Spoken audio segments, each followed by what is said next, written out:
Good afternoon guys. Ngayon lang ako ulit nag-take ng video guys. So ito po yung lugar namin guys. Ninyo guys.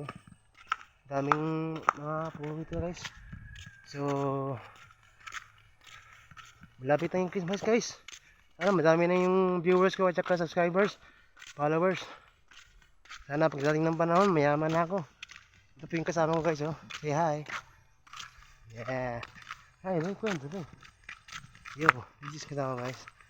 Yan Ay po. So, follow mo kayo sa vlog ko guys, Kuya Dave 030. Pangarap ko talaga maging isang vlogger guys. So, yan. Medyo ano yung araw guys, masakit sa laman. Ano yun? Okay guys, medyo maganda yung panahon kasi walang ulan. Ayan guys. So, dito naman guys Okay. Bye bye.